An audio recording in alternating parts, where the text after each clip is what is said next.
Sawadee krap. Namaskar. Hello, everyone. Welcome you all to Technobiz virtual event series with a focus on the women leadership in rubber industry, the journey.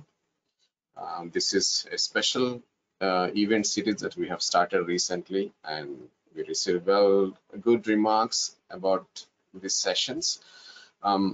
And the objective of this, this women leadership is, as you know, women play a critical role in every industry, and their leadership is pretty much important. And through this program, we bring a well-known, well-experienced women leaders in the rubber industry and talk about their journey.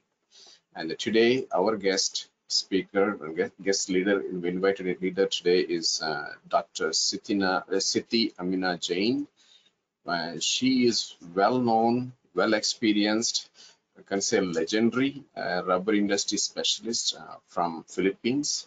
She got a lot of experience, and she's more involved in the rubber industry policy, trade promotion, development. So Dr. Siti with us today to talk about her journey, and it's basically a mini MBA class for all of us to learn from her journey, her experience, and the lessons learned, and also we take some advice from her that to excel in our career, and also some of the issues related to the rubber industry. Before I let her to join this session, let me quickly introduce to you about the Technobiz. As the Technobiz is a company based in Thailand. I'm going to show a quick slideshow to understand the activities that we organize and the services that we provide for the rubber industry. So please have a look at this short slideshow.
Yeah, that's about the Technobase. I'm hoping that you get a better idea about what Technob is all about.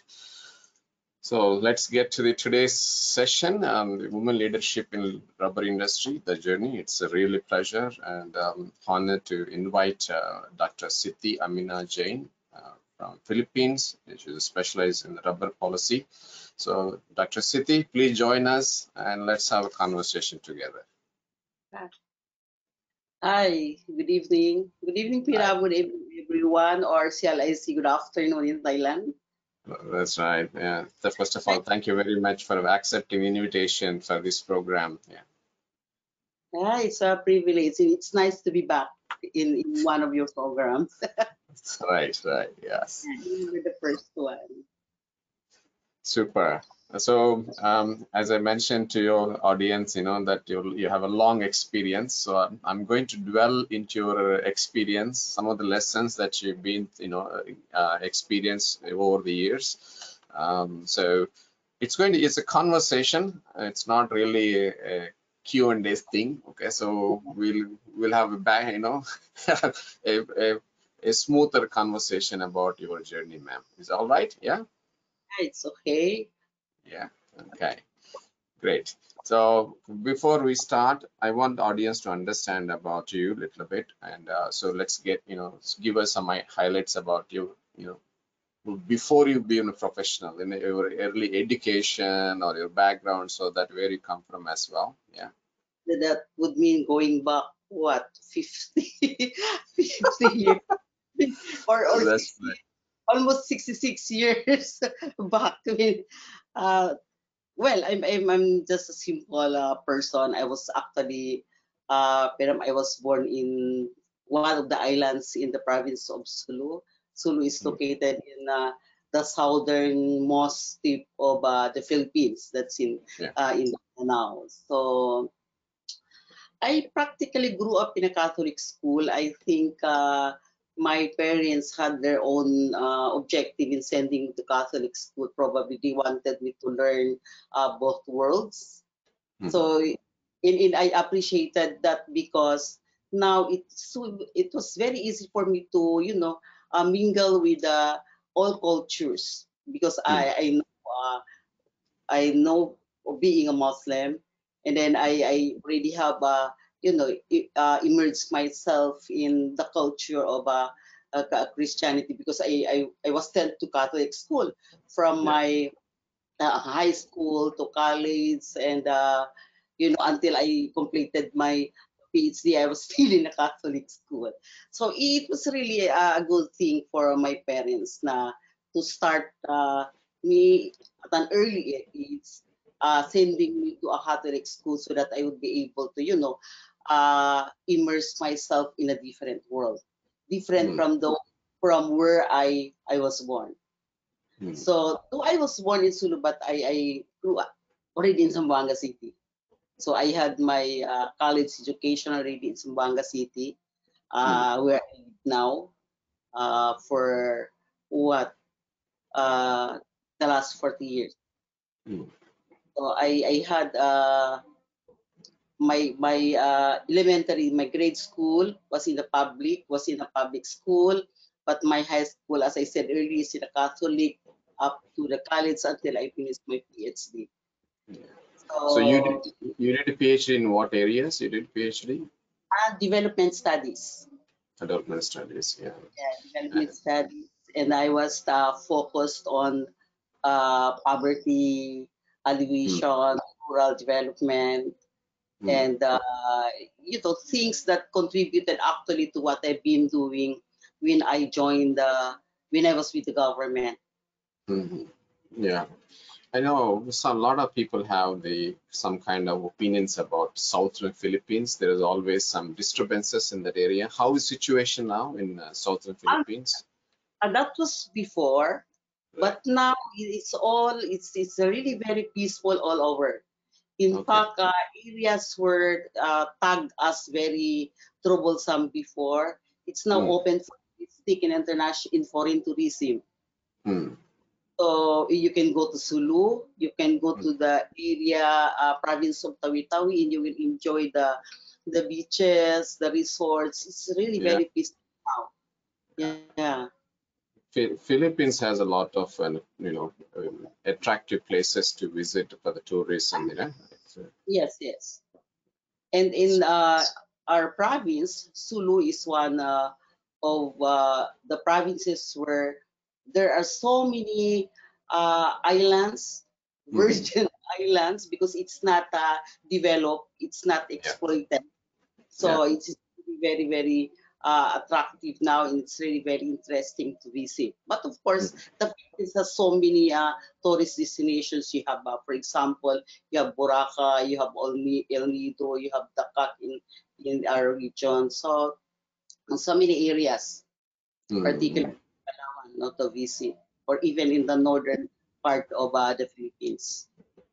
So when you're in in schools, a lot of girl students as well. And I know it's amazing to talk and learn about your father, let you to study in the Catholic school, so that you have a broader understanding about the whole, two world that you mentioned, And how was it? Lots of girls also study like you in there at the time? You mean Muslim girls? Yeah. Yeah, in our area, there were so many Muslim girls who were also sent by their parents to the Catholic school. In fact, Okay.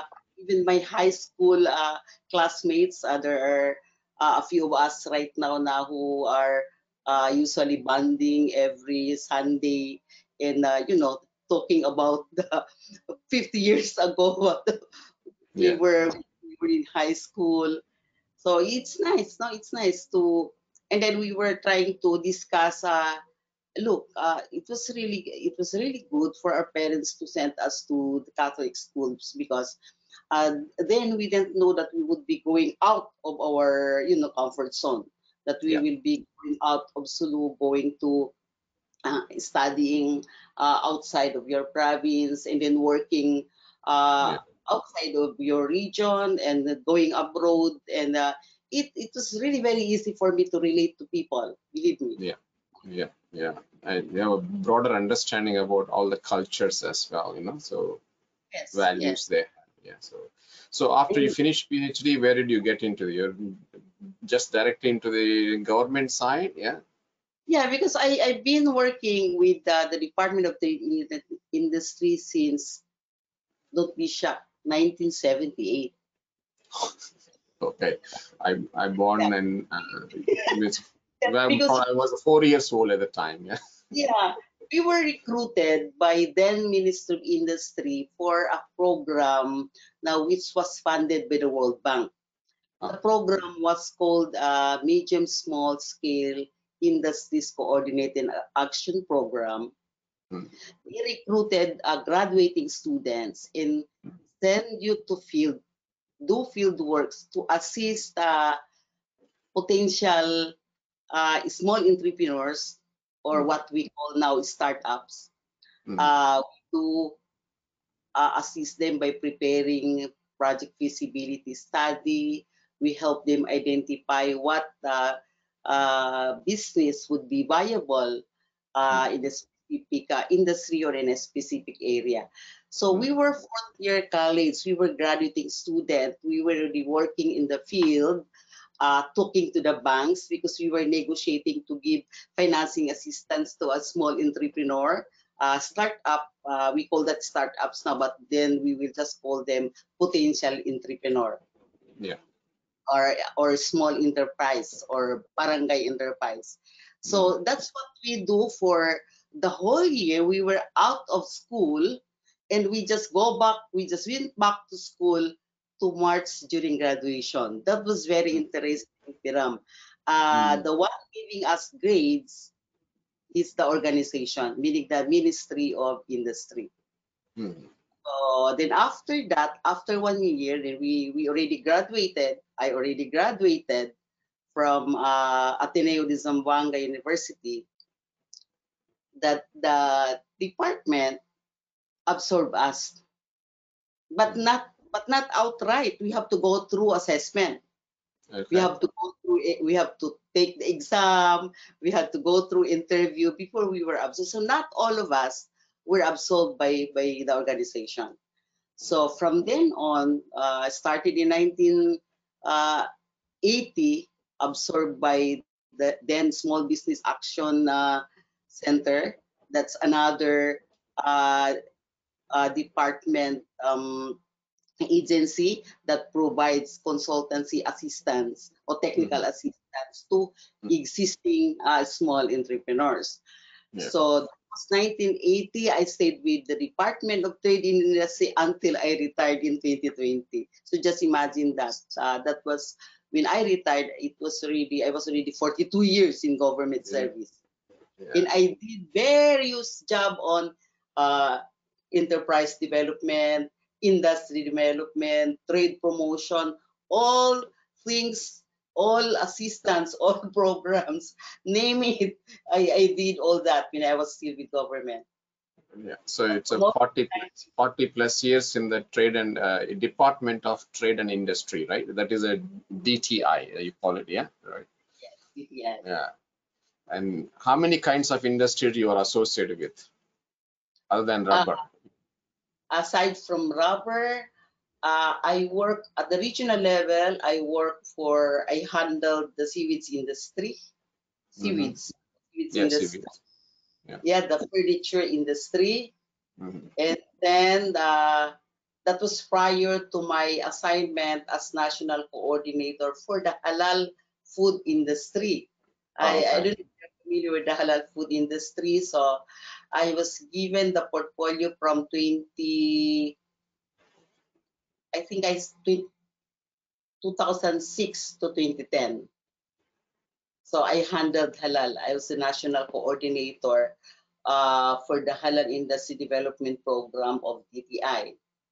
Then after that, because there was law that was passed transferring the development of the industry to a certain agency.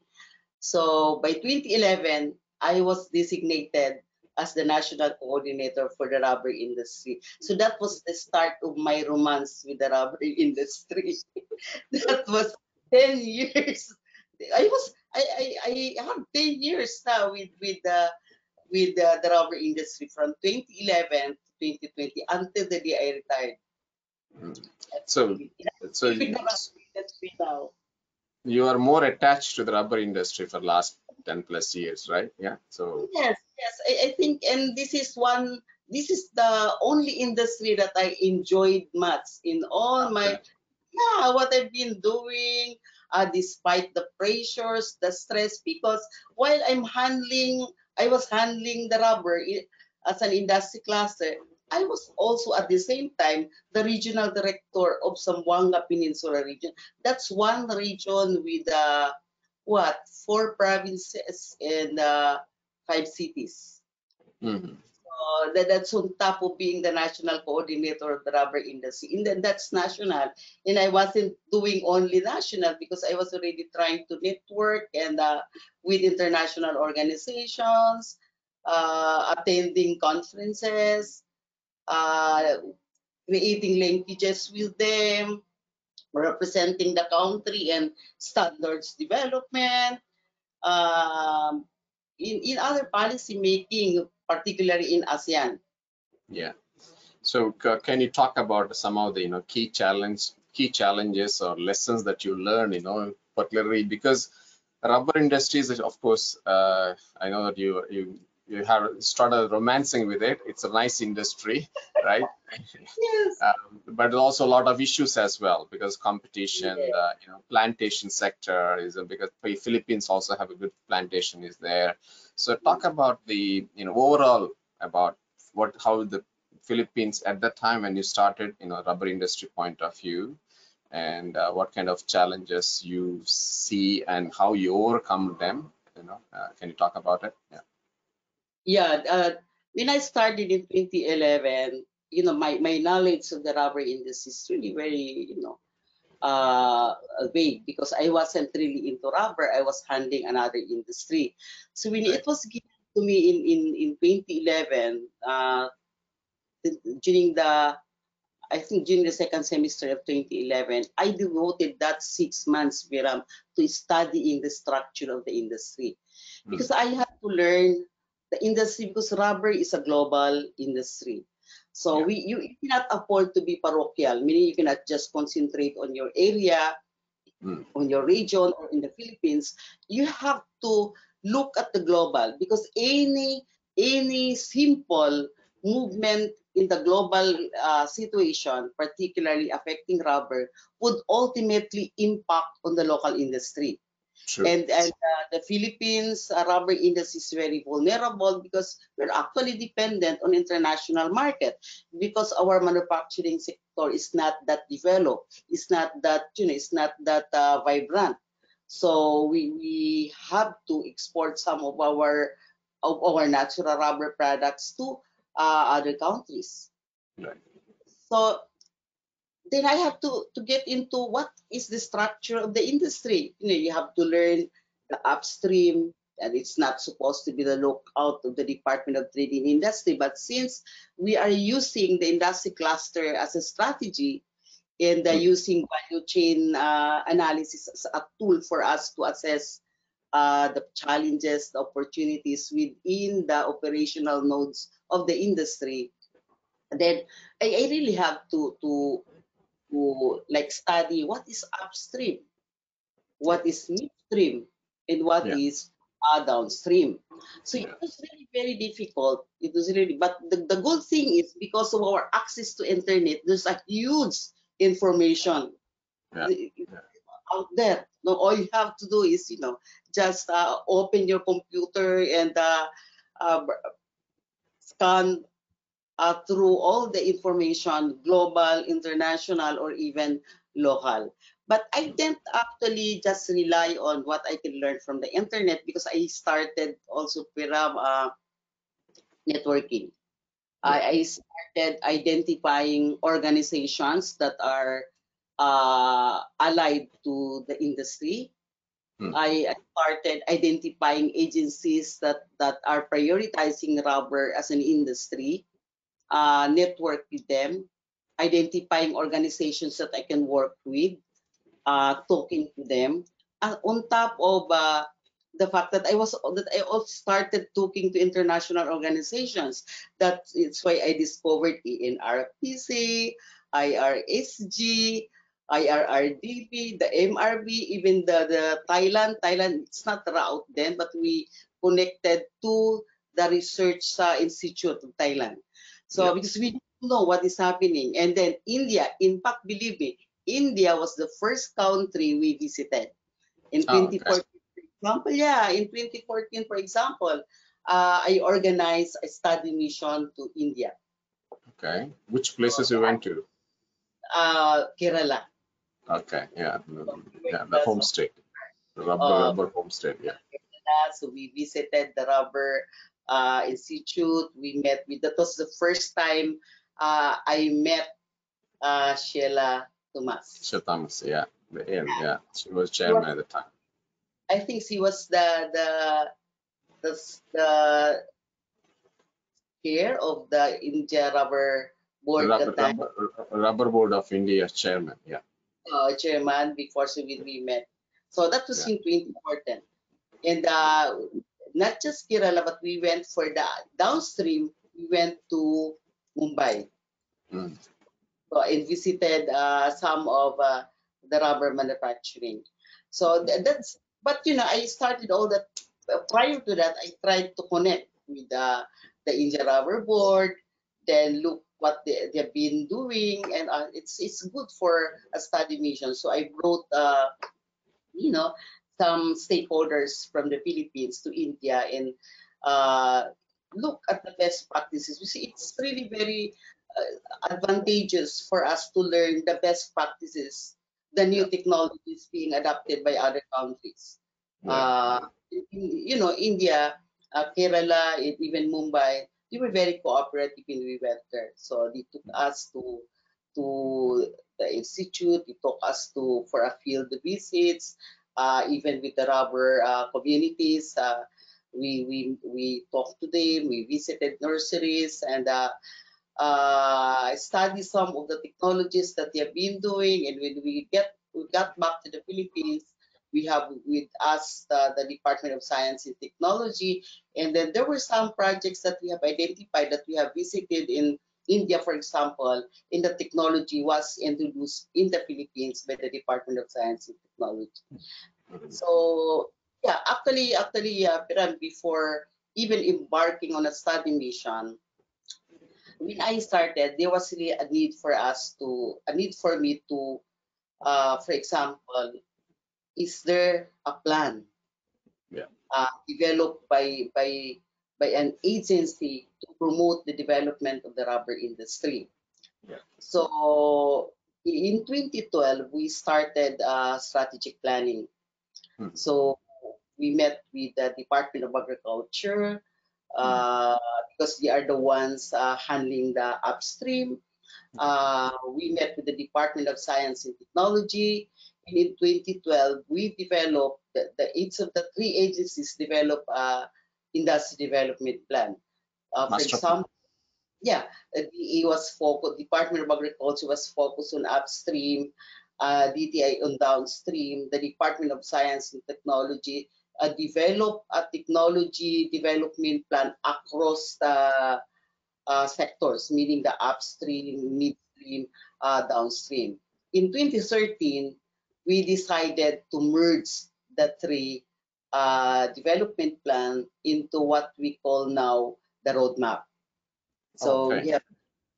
we have the 2013, 2019 first roadmap for the Philippine rubber industry. So that's what we did. It's actually a long 10 years na for us to be able to do something about the industry in a convergence manner.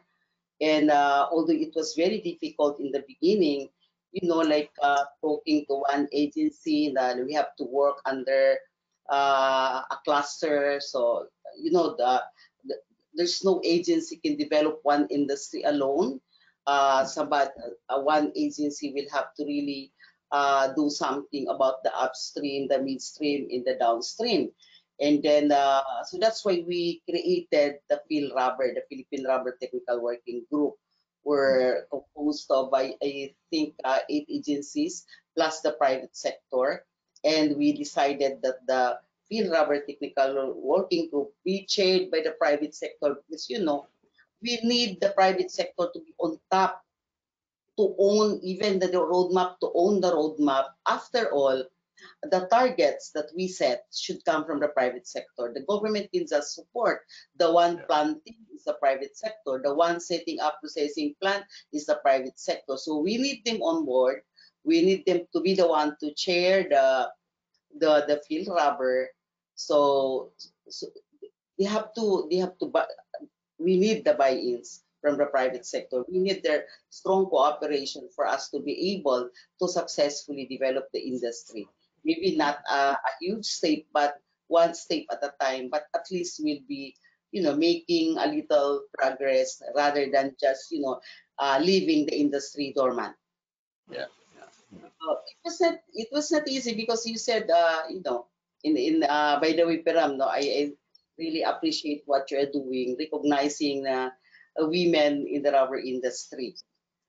In the Philippines, I can remember of less than 10 women who are actively involved in the rubber industry and I think they are really very critical also in their Hmm. role in the rubber Hmm. industry. So in fact, I was about to suggest to you, why don't I ask you to just this lady be the one to be your guest because she is actually in the industry. Because Okay. me, I'm not a planter, I'm not a Yeah. manufacturer, I'm not a trader, but the only thing that I can be proud of, I know the industry. Yeah. Yeah. But you played a key role in the roadmap, development of the Philippine rubber industry, both upstream and downstream.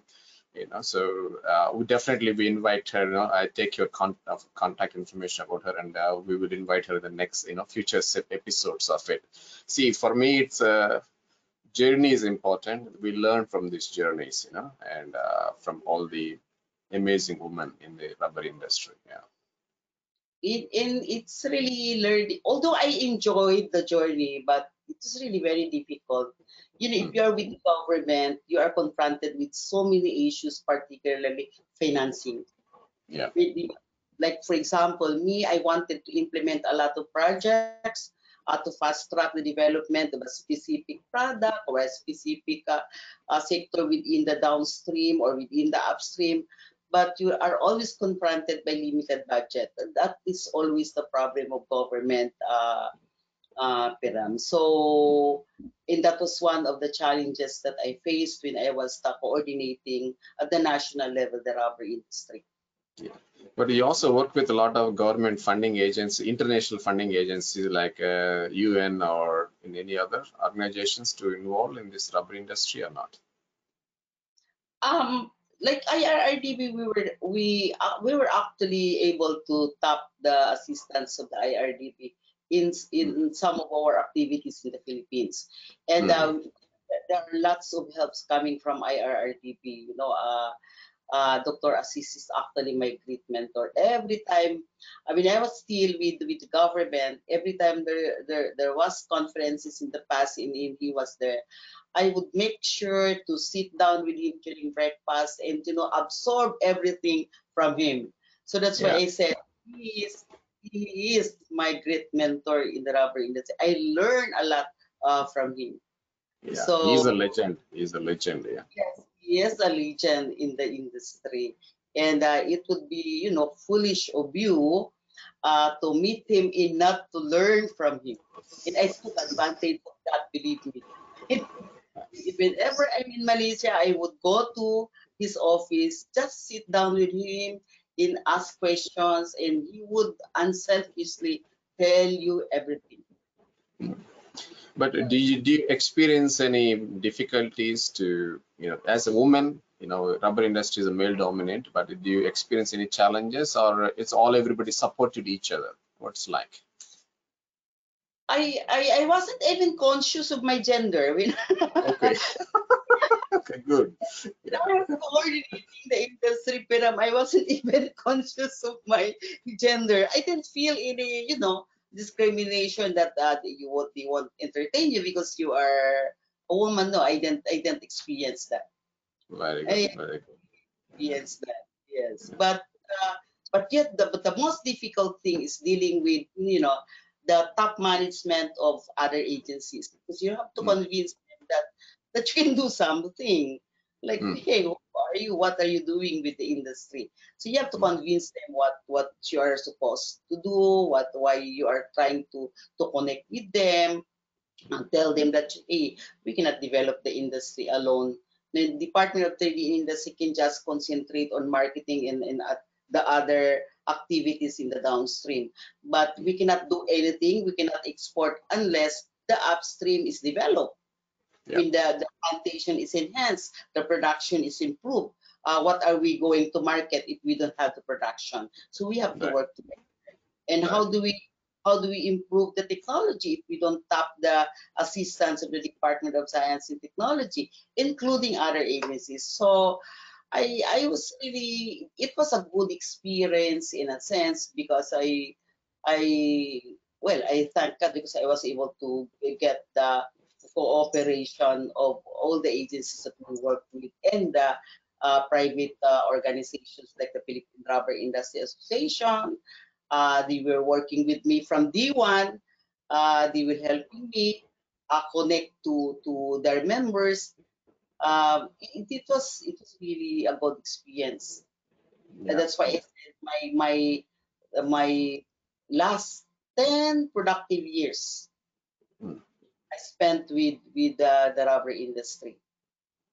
Of course, there And are challenges, there are frustration, yeah. but you have to live with it. You can only control certain things because there Yeah. are things beyond your control.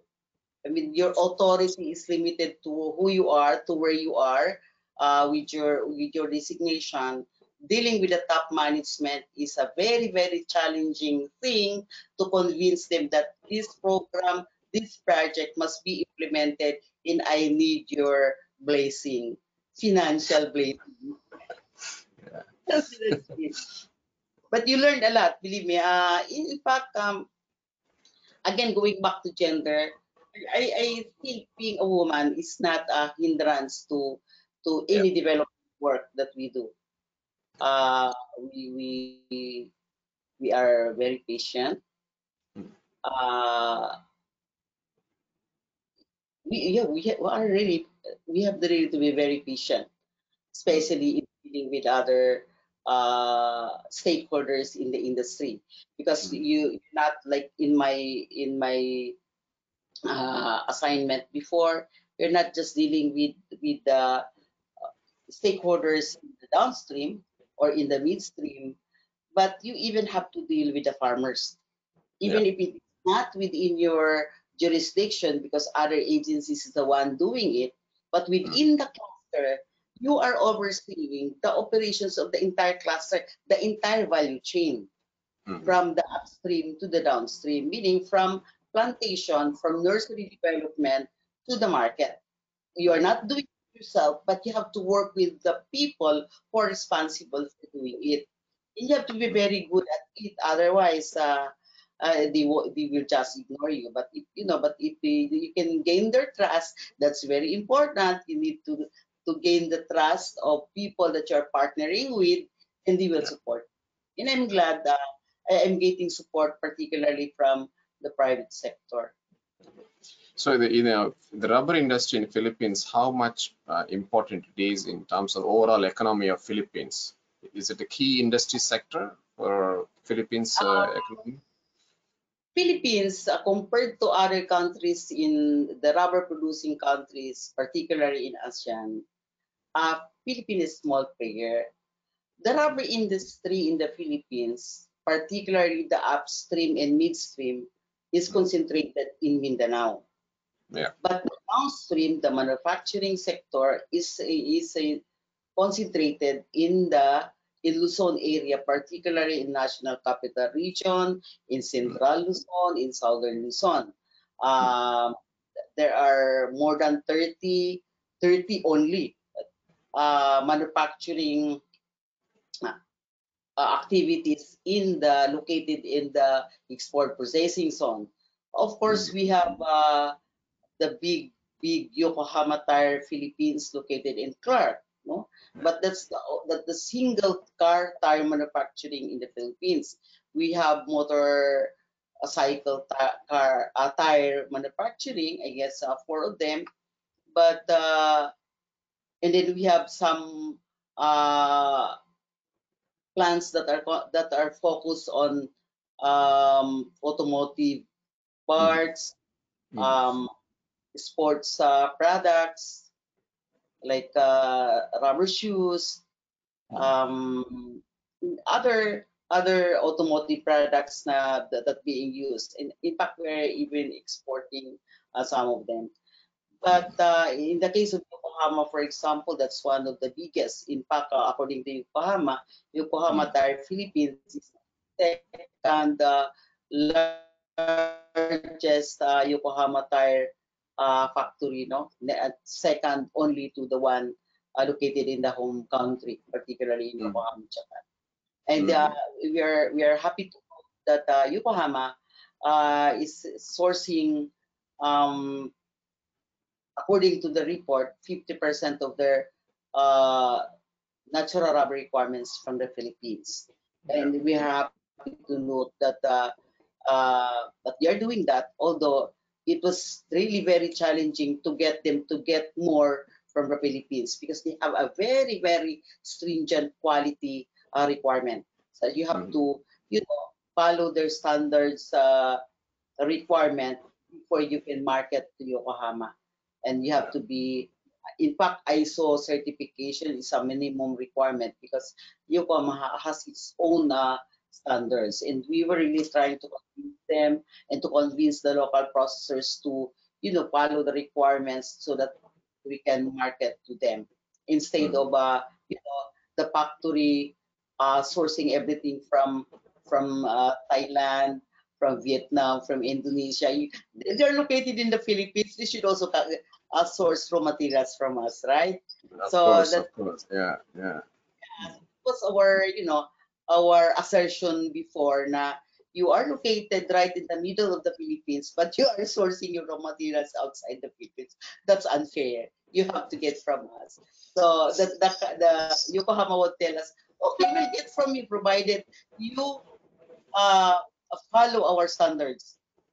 You Yeah. have to follow exactly the requirements, the standards, the quality requirements, the quality guidelines, which I think two or three rubber processing plants are able to meet the three requirements and are supplying Yokohama now. Mhm. Which is really we consider that a little success for us, no, for what we've been doing. Yeah. So, A lot of things, yeah, go go on. ahead. Go ahead. Yeah. Yeah, a lot of things, a lot of challenges. For example, on the part of the farmers, that thing resistance to change. You say that this is the new technology in farming. This is the modern way of planting rubber, so that you would be able to harvest latex in say 5 years, or 6 years or 4 years. But the farmers wouldn't do that because of not because they don't like it, but we would always, where are we going to get the equipment to do that? Where are we going to get the money to start? So, but small farmers in the Philippines are really small, Mhm. and these are farmers with 2 to 3 hectares, and their income is really way below the poverty threshold. But you introduce the modern technology to them, they would tell you, oh, that's only for the rich. We cannot afford that. So I'm glad now that with the operation now of the Philippine Rubber Institute Yeah. under a new and very energetic executive director, I Mhm. think that the future of the rubber industry is good for the Philippines because Super. we have, Super. yeah, and we have one person heading the Philippine Rubber Research Institute, and is really very, very dedicated and in pursuing uh, technology introduction, new technology for farming. And Mhm. of course, Mr. Jackson Dick is still really pretty much on hand in terms of introducing modern technology. Mhm. So a lot of things is happening, and the industry, particularly the associations that are allied to the industry, are now being run by younger people. The Philippine Rubber Industry Association is now headed by Miss Ellen Tango, na very young, and of course, and the Phil Rubber. If you remember, I resigned and Yeah. handed it over to a younger one, Yeah. to have real ego, because I wanted them to be the one to really, I'm old. I'm old. I couldn't be there forever. So Yeah. we wanted the younger generation to, Sure. be actively part of of industry development. Yeah. So can we, talk about, see that I think rubber industry plays an important role for the Philippines industry, and with respect to the manufacturing. Um, how is a rubber technology education in Philippines? Do you have a sufficient educational programs, universities offering education for the support in the industry? Yeah, there are state universities like University of Southern Mindanao, that are conducting trainings, and I think there are courses offered on rubber technology, and trainings are also being conducted by the TESDA. We have the Technical Education Development Authority. So in fact, we develop even a national certification program uh, for those who are interested to learn the technology of not just of planting, but of tapping or harvesting latex, and also of production. Um, but we don't have that like the one in Malaysia that you really have a full course for rubber. But there are trainings Yeah. offered by state universities, by research organizations, or even by government agencies in order to help introduce new technology or introduce to new to the youth the importance of rubber, the technology of rubber, because we want the younger generation to go back to the farm and start appreciating planting rubber. And of course, one of the challenges in educating farmers or people in the rubber industry, we would always look at, hey, the price is very low. The industry is a sunset industry. So why should we exert so much effort? So you really have to impact some of the farmers. We will cut down our trees. No, don't cut down your trees, because by the time the price would escalate or would increase, you will cry. You already have cut down your trees. So that's one of the things that we have been trying to, advocate. Do not cut your trees, because farmers, especially the small farmers, would always threaten, oh, we will cut down our trees. Why are you going to cut down your trees? So, the the decision to get into rubber farming or rubber business always depends always on how the market would look like. Yeah. And Yeah. country like the Philippines, which is small contributor to the global rubber industry, is really very dependent on the global market. Yeah. So a little shake in the manufacturing sector of China would heavily impact on the rubber industry in a small country like the Philippines, because, for example, the price. Although we introduced the rubber price management system, but our calculation of price is also based on SGX, based on the MRB, based on the Shanghai price. So meaning you really have to look at what is happening at the global level. Yeah. Yeah. But do you have your own futures exchange or something in for the Yeah. supporting the? Mm. We don't have that for rubber. So that is why we base, for example, when we introduced the rubber price management system in the Philippines, we were using the posting of the Malaysian Rubber Board Mm-hmm. uh, and then we use that as basis for calculating the price reference for the Philippines. We call that price reference because we don't want to impose on the trader or on the buyer that this is the price that you should use. So we tell the farmers, we tell the producers, this is the price, this is a benchmark price or your price reference. You may sell with this price below or up. It's up to you for as long as we are giving you the price reference. Yeah. So Yeah. do the calculation, and we also taught them how to, calculate the price themselves. Mm. Traders, exporters, they're using, I think, SGX. But if you do the calculation, it will still be the same. Yeah. So we are, although we are exporting our natural rubber Mm-hmm. uh, to Malaysia, to China, to Korea, but to Malaysia is largely raw materials. It's unprocessed. It's Yeah. Kaplans. Couplums. Yeah, Mm. because although we are, that's one of the issues being raised by the rubber processors, because there's they said that there's nothing to process because the traders, exporters are exporting Kaplans to Malaysia. But rubber is not a regulated product. So we cannot hold the export of a rubber to other countries because it's not regulated. So we can discourage the traders to look at the requirements of the local processors before exporting it. So the local processors are now competing with the price, I guess, being offered by Malaysia for Kaplan. Mm-hmm.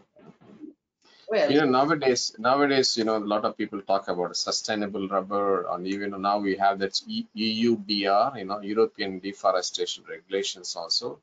mm, How is situation in Philippines now with respect to the sustainable rubber, and are they active in this area? It's a whole rubber manufacturing industry is worrying about the EUDR, European regulations, yes, and yes. yeah. In fact, that was introduced some years back in the International Rubber Conference in Singapore. And then when we went back to the Philippines, we talk about it. There's really a need to concentrate on the sustainability of the rubber industry. Of course, they will listen to you, and some big planters would uh, try to they would tell you, yeah, we actually doing a lot of things for particularly on system sustainability initiative. Mhm. But we love that initiative being introduced by RSG. I don't know if it was adopted all over rubber producing countries, but that's a good concept. That's a good idea. IRSG also, yeah, they have good platform on it in this one, Mm, sustainability. yes. So, just for the understanding, how many of the rubber, both upstream and downstream together, how many rubber factories are there in Philippines? Rubber factories, I'm not sure of the number. Approximately, some idea. Um, in the downstream, we have 36 manufacturers located in the Igozone, Mm, export facing zones in Luzon. mm, Then we have, I think, one or two in the Visayas area. Then, of course, we have four motorcycle tire manufacturers in one car tire manufacturer. The I mentioned about Yokohama. Then on rubber processing, I think we have 12. We have mm. 12. I'm not sure of the number. I was just looking at that. I was just looking at that information earlier. But forget about the statistics. Maybe we don't. Yeah, yeah, But I'm sure about the 36 manufacturers that are located in the export processing zones. yeah. Yeah, Okay. and So, the Luzon. is it foreign investments happening in Philippines nowadays? Um, aside FDI, but Yeah. We have been promoting FDI for rubber. In fact, of course, you have the Yokohama yeah. comfortably located in the export processing zone in Clark, and the 36 that I mentioned to you are also located in the export processing plants. But we have one uh, in Davao, which is Head, the manufacturer of tennis ball. I'm not sure when is it going to operate. I think I need to ask Mr. Gabriel Igot because he was privy to the conversation or to the discussion when Head was planning to set up the plant. But I'm sure the construction is ongoing. When is Very it good. going to operate? I think we should get that information. But that's in Mindanao. But that's a downstream activity located in Mindanao. Yeah. And according to the head top management, that per information relayed to me by Mr. Igot, um, this is one of the biggest factories of head for Oh. tennis balls. Yes, Mhm, mhm, and we are still trying to convince the foreign investors to locate in the Philippines, but we are mostly into molded products, meaning the rubber products that are produced from latex concentrate. Unfortunately, the Philippines is not a major player in latex concentrate. So for those who are producing molded products or the products that are using latex concentrate, they are actually importing it. We have one very, very small producer of latex concentrate in Zamboanga Peninsula, but his production is not does not warrant the locations of a big, for example, gloves manufacturer. So I remember talking to the vice president in Malaysia. This is the Association of Rubber Glove Manufacturers, and Yeah. he said he was looking at the possibility of putting factory in Mindanao for rubber gloves. I said it would be very difficult unless now you are going to import the latex concentrate, because the Philippines does not produce enough latex concentrate. In fact, we don't really, except for that one I mentioned, we do not produce much latex concentrate that would allow factories focusing on molded products to be to locate in the Philippines. But that should not prevent them also from locating in the Philippines, but they have to import the latex concentrate or work with the farmers, set up a plantation which would concentrate the production on latex concentrate. So we are mostly dry rubber. Yeah. But a lot of potential there. I think these medical emergencies cause too much dependence on the glove industry as well, right? Particularly Yes. COVID times, yeah. So, yeah. But nowadays, synthetic latex is also playing an important role in the glove industry. That's one big opportunity that the Philippines can look into. But we have to start from the upstream, and we should be able to convince big plantation to concentrate on production latex concentrate instead of rubber, black rubber, or instead of technically specified rubber, but concentrate on latex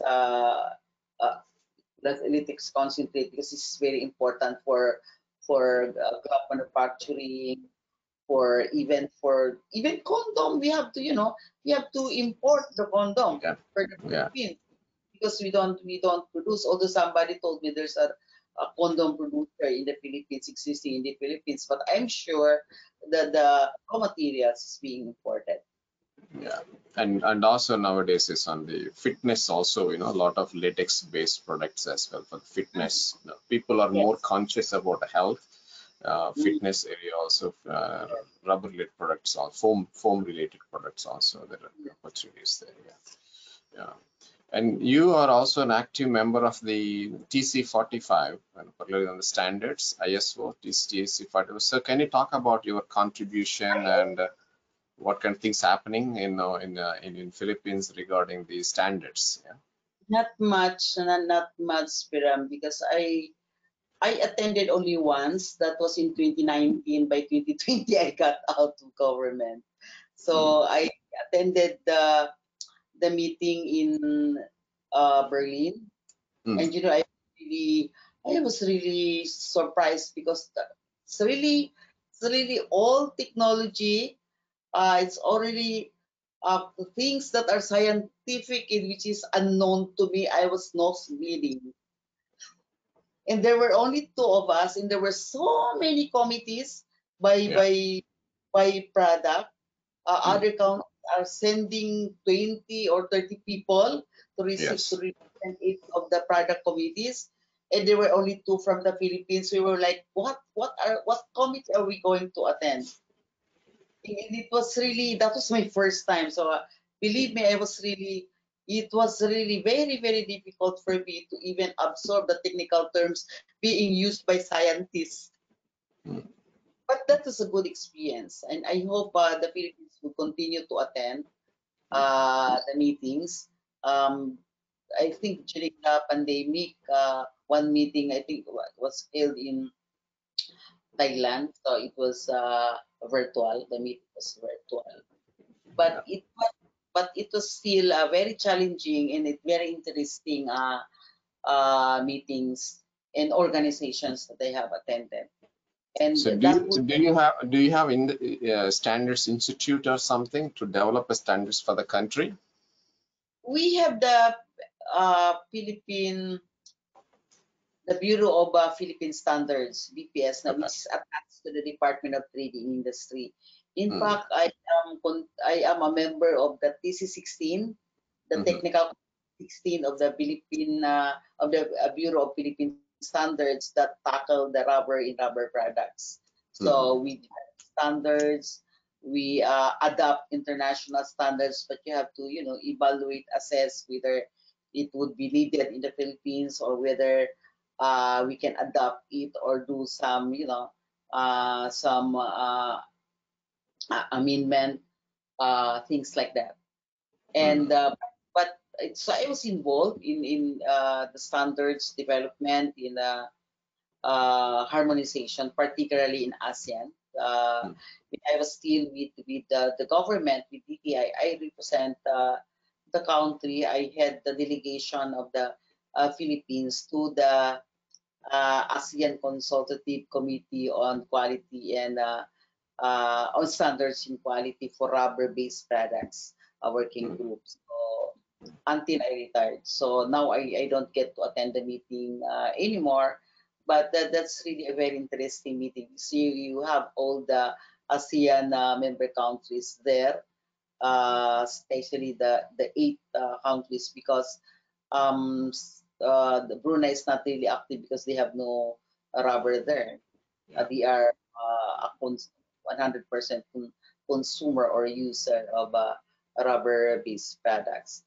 So I learned a lot of things on standards development, harmonization, discussions about the standards, whether to adopt or to harmonize, or why we don't want to, why we do have to harmonize so that we would be able to, have one ASEAN standards. We import our products to other markets, for example, EU, then if EU would accept the standards, the rubber products of Malaysia, that there's no reason why the products from the Philippines or from Thailand will not be accepted, because we have up there all one harmonized standards. Since product standards is actually a basis for executing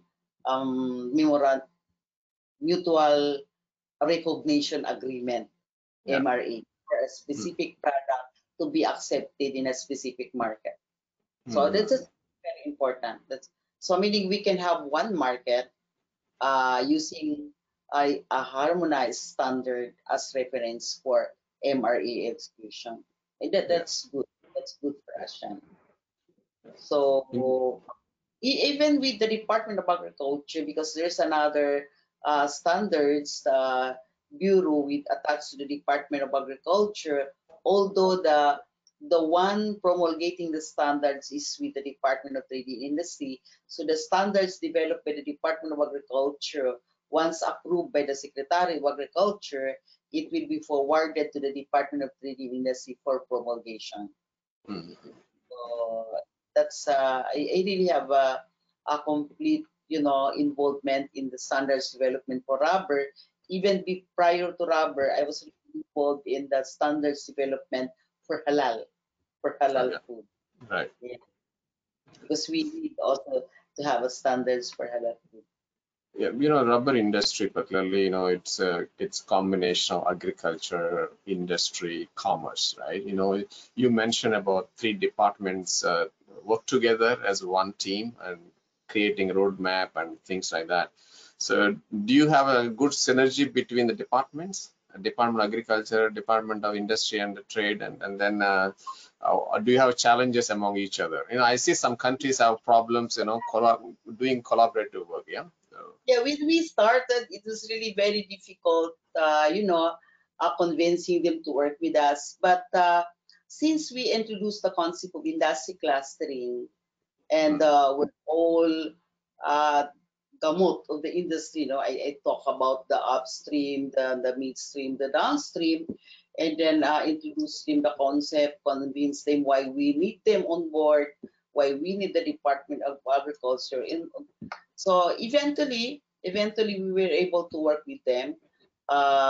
We got full cooperation with them, and it resulted to the crafting of the Philippine rubber industry roadmaps. And we work all this through the Philippine Rubber Technical Working Group, where all agencies, the Department of Agriculture, Department of Science and Technology, Department of Environment and Natural Resources, all key agencies that are allied to the development of the rubber industry were on board, plus the private sector.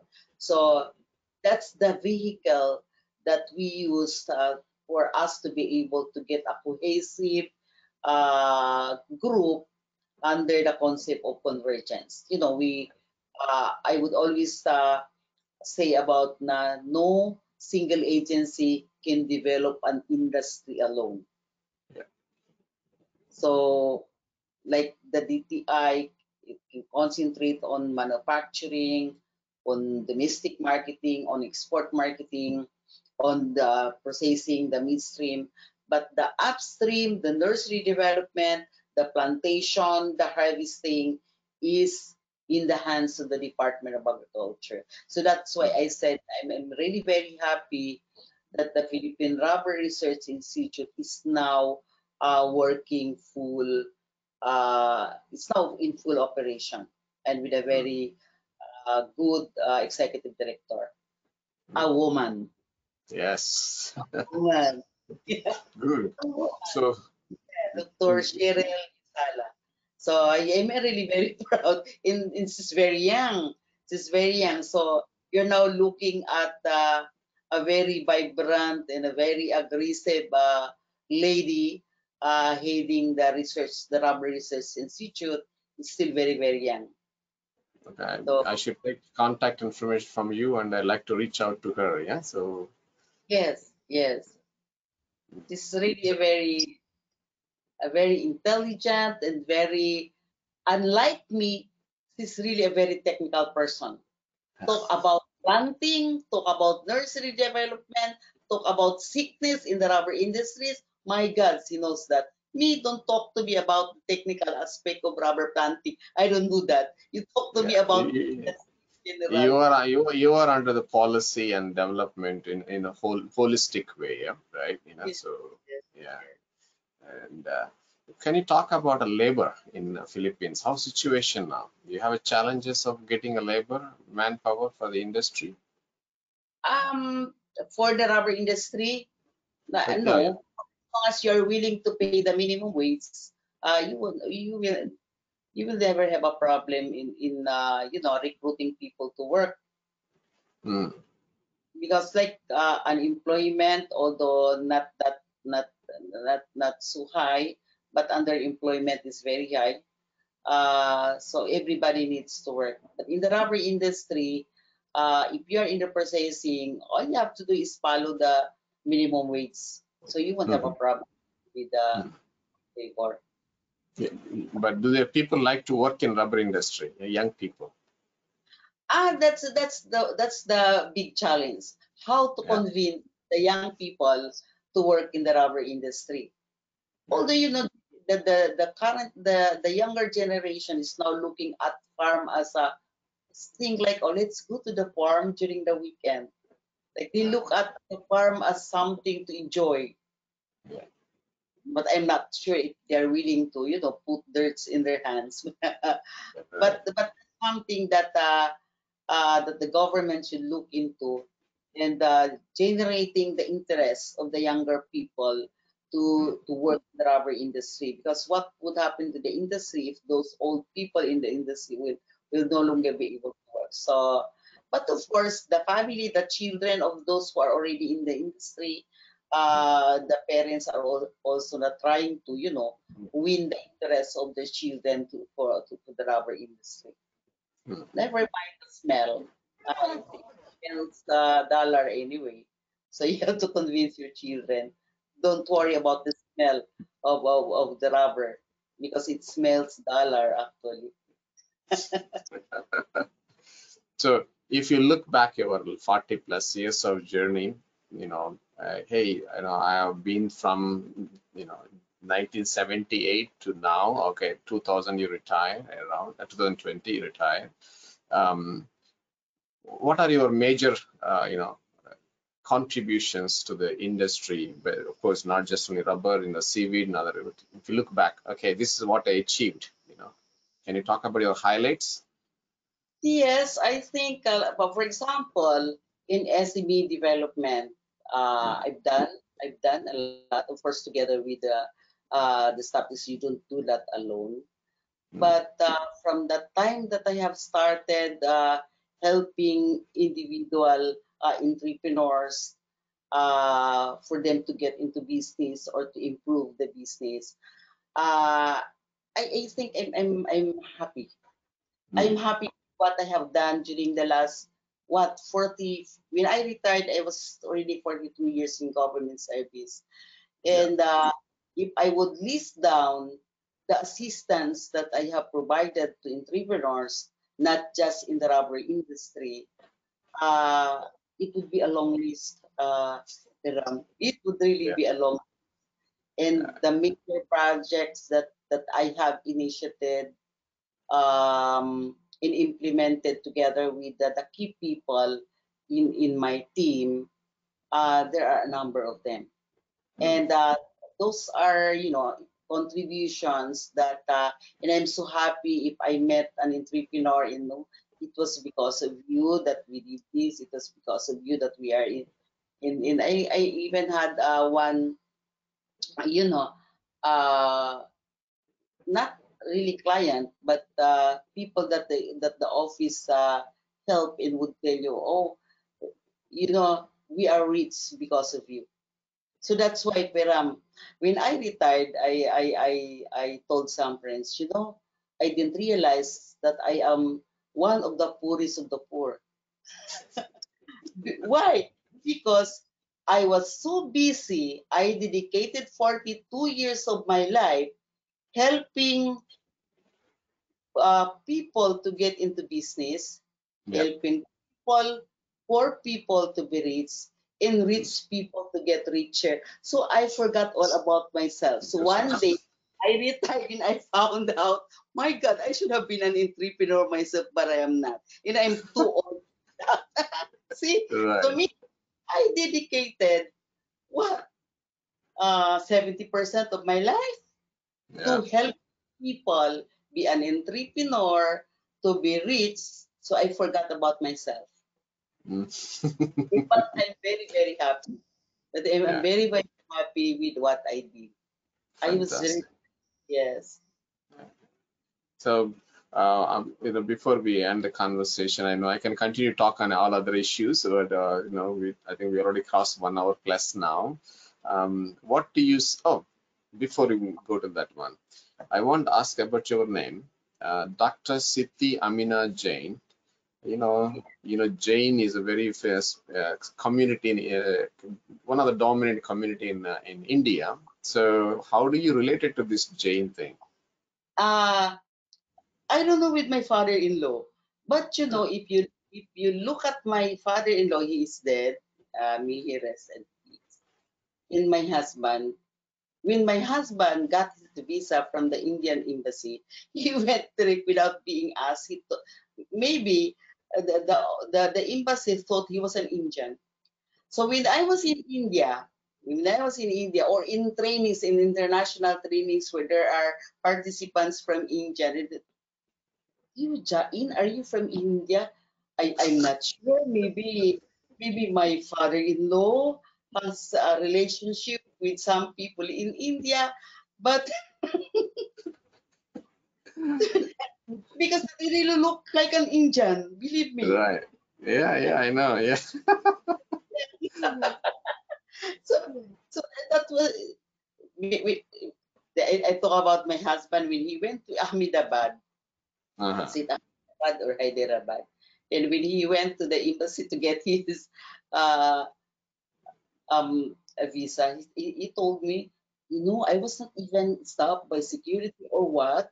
Maybe they thought I was also an Indian. Yeah, so I don't know that, and I have been asked even when we went to India in 2014, Jain, are you you do Jain in the community? Are you vegetarian or what? They also ask you to be I'm vegetarian. not even a vegetarian. Not even vegetarian. Yes. So interesting. That's interesting. That's, I think that is one of the ice breaking also with the conversation. Why your name like that, you know? So yeah. So Yeah. before we end the conversation, I do request you to give, you know, advice to the younger generation to excel in their career, particularly the women, you know, to be more active in their career development. Yeah. What are your Yes. suggestions, guidance? Yeah. Um, for the younger generation to go back to agriculture, and you can look at the rubber industry. It's really a very exciting industry. It's a basic industry, but we have to recognize the fact that no country in the world Yeah. will develop without oil in rubber. Yeah. Imagine that. This is a basic industry. So we cannot afford to just say, oh, let's ignore about the industry. So Yeah. the younger generation should, I think, go back to agriculture. Mm. Uh, because they are now, they are now focused on the information technology, the internet, and everything. Um, but we have to engage them. We have to convince them and look at the agriculture. And in state universities, in even private schools, should I think do something about promoting agriculture. There are courses on agriculture in various uh, educational institutions. That's good, but we need to convince the youth to really get into farming, not just farming as a leisure, but farming for commercial purposes. And I'm glad now in the Philippines that key organizations in the rubber industry is already run by young people, like the EG EGOT, now chairing the Philippine Rubber Technical Working Group. You have Jack Sandiki, relatively young, na heading the committee of the National Banner Program for Rubber of the Department of Agriculture. And you have Miss Ilin Tango, the president of the Philippine Rubber Industry Association. And we have a young woman heading the Philippine Rubber Institute. So I hope uh, these people, very dynamic as they are, very energetic, very young, would also be able to convince the younger generation to look at the potential of the rubber industry, to look at the opportunities in the rubber industry, not just in the Philippines, but as well as in other countries. And Yeah. we parents should also be able to, convince our children and look at the farm, look at Mm. how exciting it is. Yeah. Nature, you all have to go back to nature. We are Yeah. already destroying, we are already destroying our environment. I think our young generation should also actively participate in rebuilding our environment. And rubber is one uh, industry that contributes, particularly the plantation, to rebuilding our environment. Mm. So I just hope, and I'm really hoping also, Piram, that more and more women will get into the rubber industry. I know in other countries they are already training women as stopper. There are pockets of trainings in the Philippines for women topper, but it's not really a culture because you don't expect Filipino women to be in the rubber farm at 4 o'clock in the morning. It's a different culture. But I hope that will change eventually in active participation, but not just in the upstream, but most particularly in the management aspect, in the top Yeah. management Top. in Yeah. the rubber industry. And I'm really proud, but there are some women that I know who are already in the uh, exercising leadership as far as the rubber industry is concerned.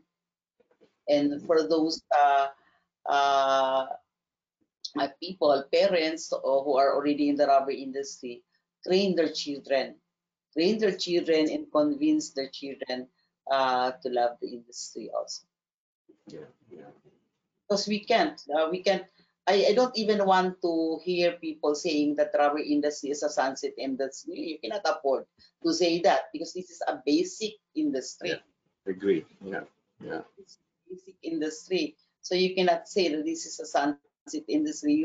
No matter how other countries would develop an alternative for natural rubber that comes from rubber tree, no, they yeah, won't be able to do that. They won't be able to replace a yeah. rubber tree as the producer of latex. Thank you very much, Dr. Sithi. It's really wonderful to have a conversation with you. I think I learned a lot, and I see all the interesting things happen under your leadership at the DTI, like Department of Trade and Industry. And I look forward to welcome some of your women that you mentioned as a part of this program in the future. Yeah. So thank you very much. I appreciate it. Thank you very much. I'll give the names to you. And thank Yeah. you so much, Sapiram, for inviting me again. And it's really very nice to be here and to be in conversation with you. I love the setup, really the style of this the conversation one, and it's Yeah. free flowing. We can talk endlessly. Yeah, I believe you. I really don't like the scripted one or the one that you have to read your, pointers. I don't really, it distracts your attention, Yes. right? Attention. So the free flow conversation, I love it. Yeah. Thank you so Yeah. much. Thank you. Thank you very much, ma'am. Thank you very Thank much. you so much for recognizing the participation of women in the rubber industry. Thank you. It's been a pleasure. Thank you very much. Thank you. Hey guys, that's a wonderful conversation with Dr. Siddhi Amina Jain. I'm sure that you find interesting. Her journey is, she's in the policy making. She involved in the roadmap development for the country, and she's one thing I really like her statement. I made many people rich, but when I retire, I'm not. I feel that I'm not rich. Okay, so. But you can see the contribution in supporting entrepreneurs, in various sectors during her career, 42 plus years of career in the government. That is amazing, and so kudos to Dr. Siddhi Amina for her wonderful work for the country and for the industry. So guys, thank you very much for being part of this session today. I'm hoping that you find this session useful, interesting, and inspiring from the journey of the Dr. Siddhi Amina Jain. She's a policy expert from Philippines. Well, thank you all. Bye-bye for now.